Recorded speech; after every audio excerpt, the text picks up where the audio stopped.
Let's start with Ganga Mata ki Jai.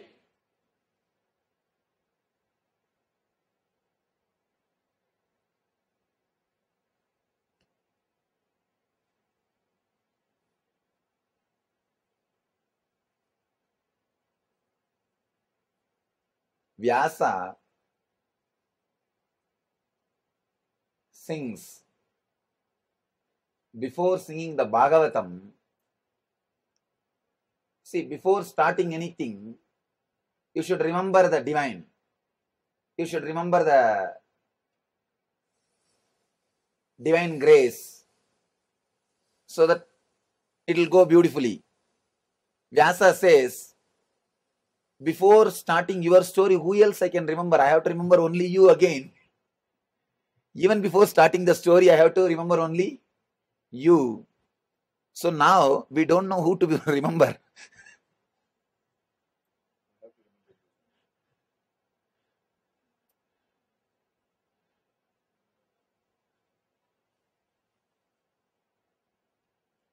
I think we should remember the energy which landed as Nityananda. Only that can guide us. Let it be very clear. Just like you all, I am also going to listen. I promise. Just like you all, I am also going to listen. Because I don't know. I also don't know what is going to come out or what way it is going to express itself.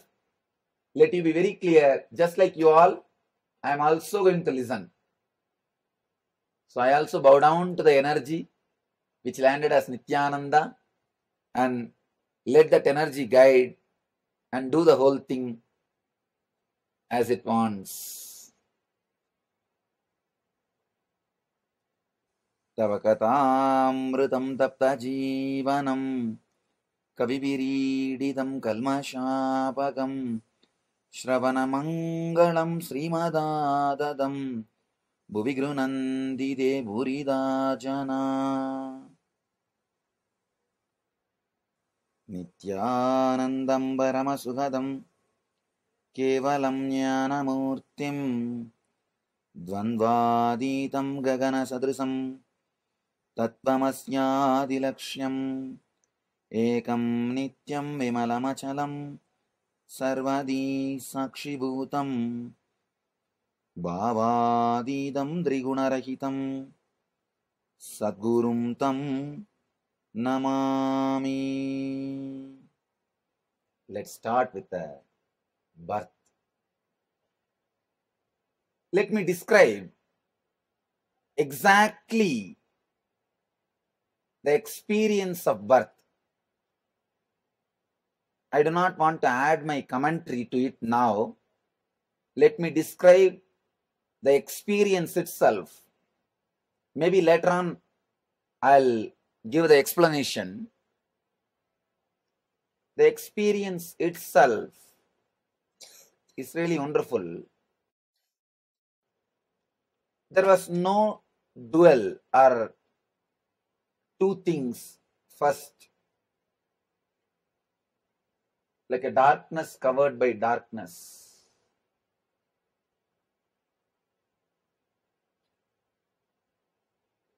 I can't even say darkness covered by darkness. That word doesn't have meaning. It can be said even in the way like a light covered by light.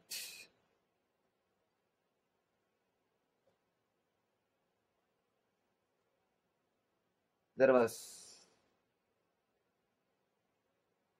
no experience, experiencer and experienced separately. There was only one consciousness, which is intelligent, which is alive, and which is enjoying itself. Understand? The consciousness is such, it is alive, and it knows it is alive, and it enjoys just being alive. Sat Chit Ananda. Sat means it is alive. Truth. Chit means it knows it is alive. Means it is conscious of its life, its existence. Ananda means it is enjoying its own existence. That is what we call Satchidananda. Yesterday I was telling that, I think yesterday or today, that Baba, Naga Baba with whom I lived, he was in Uttarakashi. Maybe I'll narrate the incident later on. With Naga Baba, I lived in Uttarakashi. He's a great Mahatma. I used to ask him, Baba, why don't you teach me something? He will never open his mouth. He was a very different kind of soul. Finally, somehow, one day, I sat with him and said, something, Baba, tell something. At least one line, so that I will remember that constantly and keep that with me. And he was much more strong than me. He did not open his mouth. Finally, one day he said, he doesn't speak much. He said, means he is going. That he is continuing his travel. So I also have to go on my way. I said, I am coming with you. He said, no, I am going. Then he gave me that pipe with which he used to smoke. That pipe, he gave it to me. I said, okay, Baba, I am so happy you gave me this pipe. I kept that pipe with me for quite a long time. I don't know after that what happened to that pipe. I asked him, this pipe may be, it can get lost. Tell me something which will not be lost. I'll carry it with me always. Some one line, one word, one teaching, something. Something, tell me. He was not opening his mouth. I said, all right, next, whatever word you are going to utter, even if you say, fool, get lost, I'll take that word as a mantra. Whatever you are going to say now, open your mouth, at least you will say goodbye. Because now we are going to depart. That word I'll take it as a mantra. Then he started laughing and he said one beautiful line, Deham Naham Koham Soham. Whole Vedanta, just in one line. Deham Naham, I am not the body. Then Koham, who am I? Ask, you will experience Soham, I am the whole. I am everything. Deham Naham Koham Soham. Deham, this body. Naham means I am not that. Then who am I? Koham. Ask, you will realize Soham. Soham means the whole universe. I am the whole universe.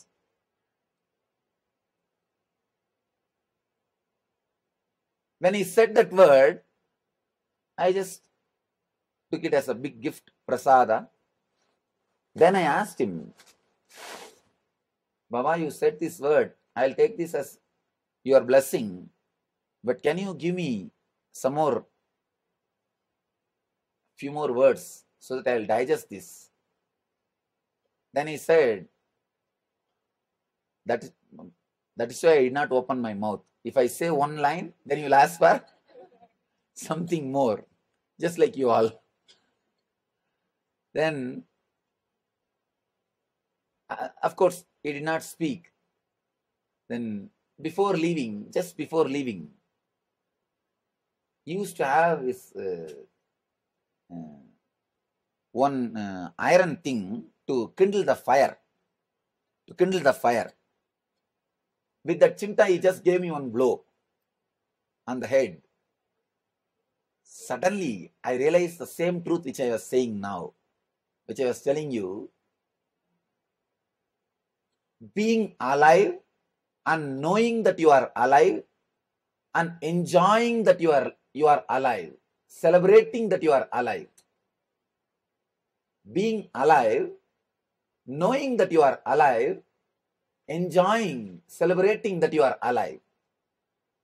Sat, Chit, Ananda. Being alive is Sat, truth. Knowing that you are alive is consciousness. And enjoying, ecstatic, the celebrating that you are alive is Ananda. In the deep sleep state, you are there. Sat is there. You are alive. But Chit is not there. You don't know you are alive. That is why the sleep is not Samadhi. That is why sleep is not Samadhi. That is the difference between Samadhi and sleep. You are alive, but you are not aware that you are alive.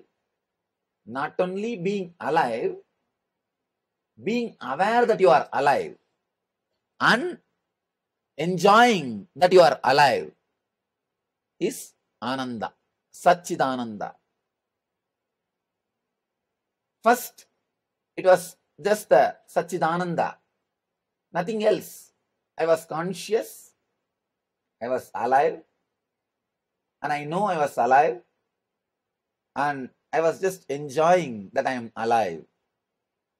I exist. Suddenly, in a very vague way, one small light, please understand, I am explaining frame by frame what happened during my birth. During my birth, frame by frame what happened, I am explaining for biography. Later on, I'll explain every frame. The first frame was a light in somewhere around South India, southern India. But I do not know at that moment it was Arunachala or something like that. Just somewhere around southern India. That was the first slide, first scene. The next scene, like a star, shooting star, I was just pulled by that light. The second scene was like a shooting star, I entered into that light. The third scene in my consciousness was the Arunachala. By now, I know I already taken the body. I already taken the body. I am inside the body. It was around 11:45, January 1st, 1978. Then it took around 40 to 45 minutes for me to settle into the body and come out. So according to doctors, the time is something like a 12:30. But according to me, 11:45. 11:45 of January 1st. That was the time. First, the Arunachala appeared in the consciousness, in the inner space. And the moment I saw the Arunachala in the inner space, I know the body is, I have assumed the body, or I entered into the body.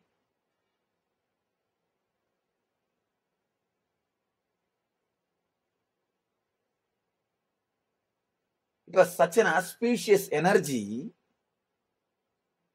Whenever a master lands on the planet Earth, a clairvoyance happens. Like how they say now, the holes in the ozone layer, something like that. The conscious layer is drilled for a enlightened being to land.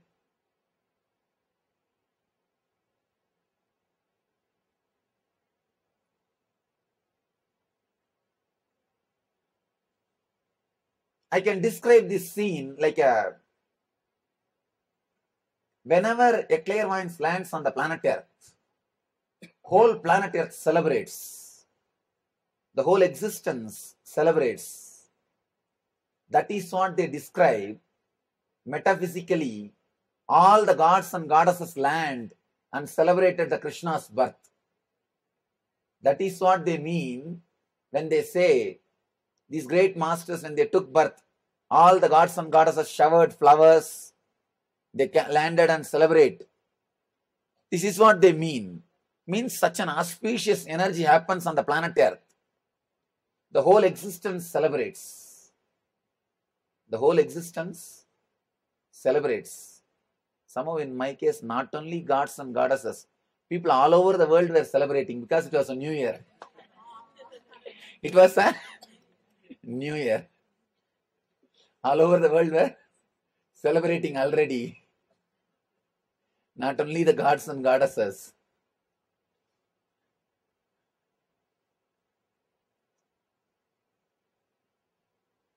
Because such an auspicious energy lands on the planet Earth.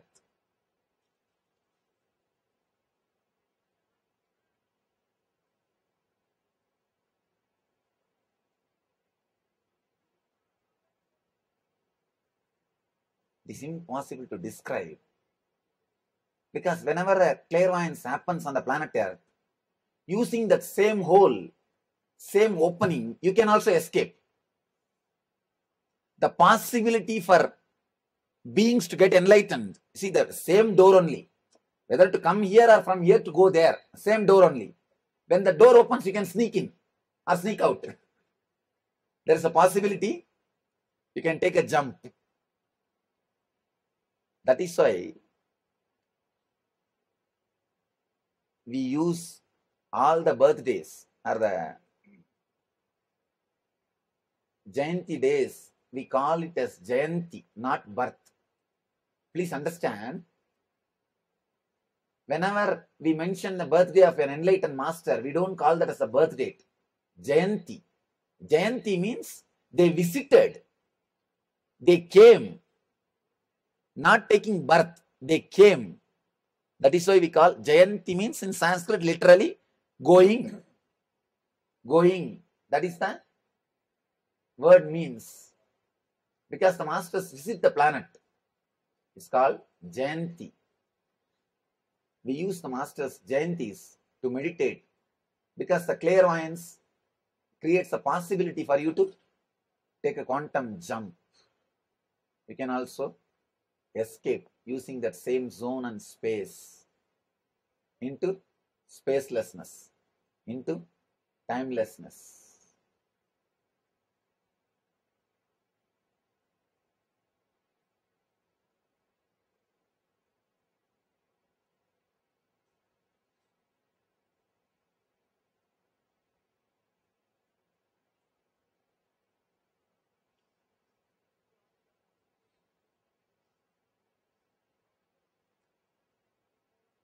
It was again Ashtami Tithi,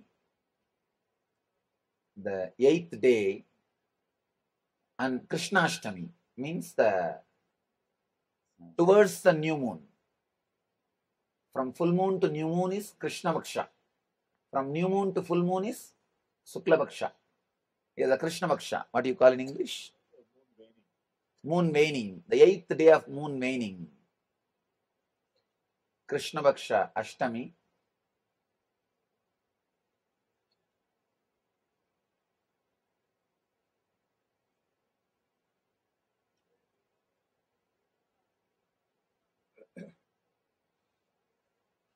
Somebody asked me, Swamiji, why did you choose January 1st to take birth? I made a casual comment. In India, all masters' birthday is becoming a holiday. Already we are suffering with too much of holidays. I do not want future my disciples to do something and get one more holiday. Better let's take birth in the already declared holiday so that India won't much suffer with some more holidays. Anyhow,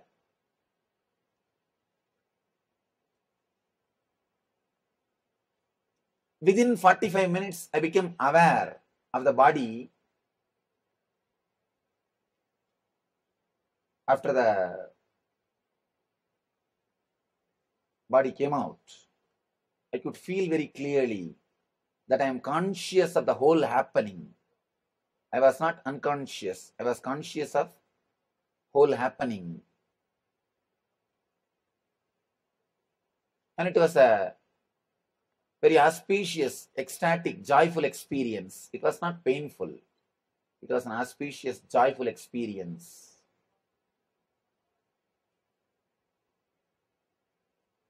My mother also said that it was very easy delivery. She was also saying, very easy delivery.